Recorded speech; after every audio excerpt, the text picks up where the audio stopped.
अस्सलाम वालेकुम व्यूअर्स। आज का ये टॉपिक बहुत ज़्यादा इंटरेस्टिंग और बहुत से लोगों की इसमें दिलचस्पी है ऑल ओवर द वर्ल्ड। जब वो ट्रेडिंग करते हैं क्रिप्टो करेंसीज का एक शोर, क्रिप्टो करेंसी की एक हाइप जिसने आमतौर पे 2021 के स्टार्ट में तो specially all over the world इसने बहुत ज़्यादा लोगों की जो है अटेंशन ली और लोग बहुत ज़्यादा इसमें इन्वेस्टमेंट करने के लिए इंटरेस्टेड दिखाई दिए। तो व्यूअर्स, जो सबसे इंपॉर्टेंट चीज़ है कि जैसे कि बिटकॉइन के बाद बाइनेंस कॉइन, इथेरियम कॉइन, उसके बाद सबसे बड़ा कॉइन जिसके बारे में आज हम डिस्कस करेंगे वो है डॉज कॉइन। तो बिटकॉइन की आपको वर्थ का अंदाजा हो गया होगा कि पूरी दुनिया में बहुत से लोगों ने इन्वेस्टमेंट की और बहुत से लोगों ने इससे प्रॉफिट कमाया, इवन कि बहुत से लोगों का इसमें लॉस भी हुआ। तो इसके अंदर जो मैंने चीज़ ऑब्जर्व की और जो नॉलेज से मैंने इससे फ़ायदा उठाया वो मैं आप लोगों को बताऊंगा और आप इस चीज़ को फॉलो कीजिएगा। मुझे कमेंट सेक्शन में बताइएगा, इनबॉक्स में बताइएगा कि मैं अपने दोस्तों से तो ये चीज़ डिस्कस करता रहता हूँ और इसका पर्सनली भी मुझे फ़ायदा हुआ और मेरे दोस्तों को भी फ़ायदा हुआ। तो हम अपने इस नॉलेज को as a business point of view के तौर पर कैसे यूज़ कर सकते हैं और कैसे बता सकते हैं कि कौन सा राइट टाइम है हमें ये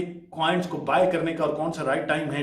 कॉइन्स को सेल करने का, और कौन सा कॉइन किस टाइम पे ऊपर जाएगा और कौन सा कॉइन किस टाइम पे नीचे आएगा। ये आज आपको मैं एक टेक्निकली एक मेथड के थ्रू इन्फॉर्म करूंगा और प्रूव करूंगा कि कैसे ये टेक्नोलॉजी टाइम के जोन के अंदर वर्क करती हैं। तो व्यूअर्स,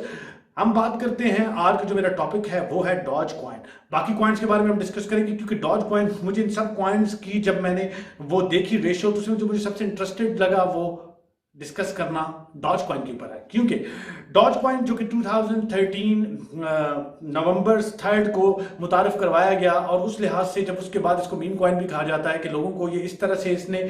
प्रोग्रेस करना स्टार्ट किया कि जो लोग रिकमेंड करते थे तो पीपल उनको टिप के तौर पर कुछ ना कुछ डॉज कॉइन देते थे और आहिस्ता आहिस्ता डॉज कॉइन एक हकीकत बनता गया। उस वक्त इसकी वैल्यू बहुत ज़्यादा कम थी लेकिन अभी आहिस्ता आहिस्ता ये वैल्यू ऊपर जा रही है। लेकिन जो सबसे इंपॉर्टेंट चीज़ है, जो क्वेश्चन मुझसे किया जाता है, मेरे दोस्त भी पूछते हैं और जिस पे मेरी अपनी भी ऑब्जर्वेशन है क्योंकि मैंने खुद भी डॉज कॉइन्स में इन्वेस्टमेंट की है और बाकी कॉइन्स में भी, तो जो सबसे इंपॉर्टेंट चीज़ मुझे नजर आती है कि क्या डॉज कॉइन $1 को टच करेगा नेक्स्ट 2 ईयर्स में, इसके बारे में हम आज डिस्कस करते हैं और कैरेक्टर देखते हैं कि कौन से बेसिक फैक्टर, बेसिक पावर्स हैं जो कि डॉज कॉइन को ऊपर लेके जाने के चक्रों में हैं और कौन सी ऐसी चीजें हैं जिस लिहाज से डॉज कॉइन दिन ब दिन प्रोग्रेस करेगा या लॉस करेगा, इसके बारे में हम डिस्कस करते हैं। लेकिन इससे पहले अगर आपने मेरा चैनल सब्सक्राइब नहीं किया तो चैनल को सब्सक्राइब करें और बेल के आइकॉन को क्लिक करें ताकि आने वाले दिनों में हम इस किस्म की और भी बहुत सी चीजें डिस्कस करें और आप और आपके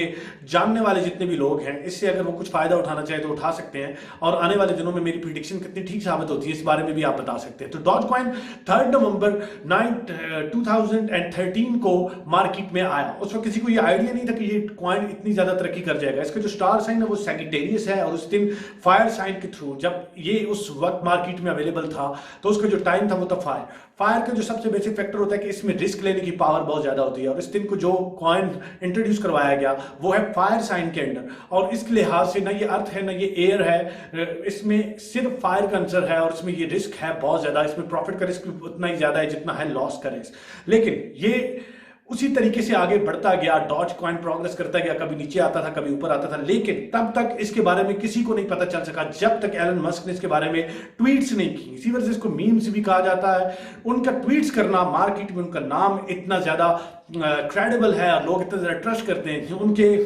करने के बाद, ट्वीट्स करने के बाद लोगों ने इसमें बहुत ज्यादा इंटरेस्ट दिखाया और उसके बाद जो बेसिकली चीज थी, उनका जो आइडिया था टेस्ला कार जो कि इलेक्ट्रिक कार है वो बनाने के बाद कि एनवायरमेंट फ्रेंडली है ये कॉइन डॉज कॉइन, इसमें बिटकॉइन की तरह ज्यादा पावर नहीं यूज होती और इसके ट्रांजेक्शन जो टाइमिंग्स है वो भी कम है एज कम्पेयर टू बिटकॉइन। तो अब ये देखें कि एलन मस्क कितना स्टैंड करते हैं डॉज कॉइन के पीछे। अगर एलन मस्क डॉज कॉइन के पीछे स्टैंड करेंगे तो नेक्स्ट 2 ईयर्स में $1 को डॉज कॉइन टच करेगा और लोगों को बहुत ज्यादा प्रॉफिट होगा इसके लिए। सो हमने इसके लिए जो टेक्निक यूज की, हमने इसके लिए जो प्रोसीजर देखा, जो मेथड लगाया जो कि मुझे बहुत ज्यादा हेल्पफुल है और जो लोग इस चीज का थोड़ा बहुत नॉलेज रखते हैं वो इस चीज को अंडरस्टैंड कर जाएंगे कि एलन मस्क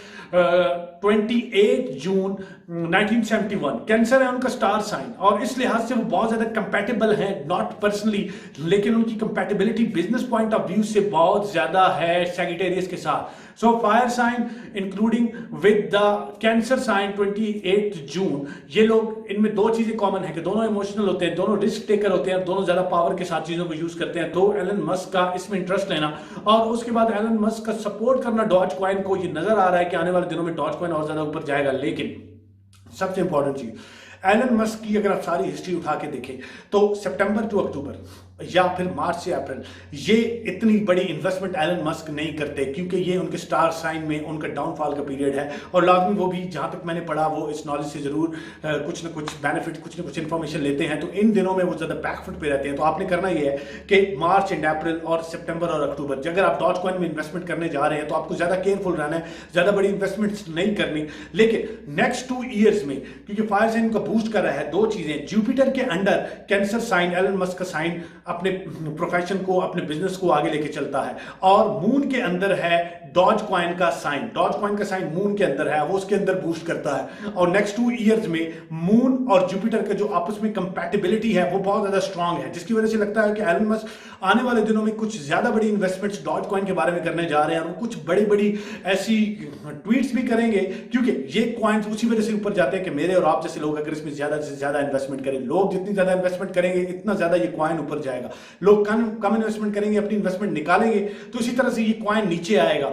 लेकिन एलन मस्क एक फैक्टर है, एक रियलिटी है इंडस्ट्री में, एक स्टॉक एक्सचेंज में। तो एलन मस्क जितनी ज्यादा इसके बारे में ट्वीट्स करेंगे, इसको बैकिंग करेंगे, इसको स्टैंड करेंगे, because he is the most worthable and most credible billionaire in the world. तो वो जिस तरह से ये करेंगे, इसी तरह से ये कॉइन ऊपर जाएगा। और अगले 2 साल तक उनका स्टार साइन जुपिटर और डॉज कॉइन का मून साइन, इन दोनों की कंपैटिबिलिटी से ऐसा लगता है कि ये कॉइन और ज्यादा ऊपर जाएगा। लेकिन इन 4 महीनों को छोड़ के व्यूअर, जैसे मैं पर्सनली लेता हूं, might be I am wrong, लेकिन मुझे इससे बहुत ज्यादा फायदा हुआ, मेरे दोस्तों को फायदा हुआ। आप इसको ऑब्जर्व करके, आप थोड़ा रिस्क लेके आप देख सकते हैं कि इन 4 महीनों में, स्पेशली जब विर्गो का स्टार साइन जो सितंबर अक्टूबर में ज्यादा पावरफुल होता है, और पाइसेस का स्टार साइन जो कि मार्च अप्रैल में ज्यादा पावरफुल होता है, उनके दरमियान में आपने डॉज कॉइन में इन्वेस्टमेंट नहीं करनी। लेकिन डॉज कॉइन का फायर साइन के लिहाज से बाकी दिनों में और बाकी सालों में अगर आपने लिया हुआ है, आपने इन्वेस्टमेंट ली हुई है, और इन महीनों में डॉज कॉइन नीचे आ रहा है, तो आपने डॉज कॉइन की इन्वेस्टमेंट निकालनी नहीं है। आपने राइट टाइम का इंतजार करना है कि ये 4 महीने ना हो, ये टाइम पास कर जाए,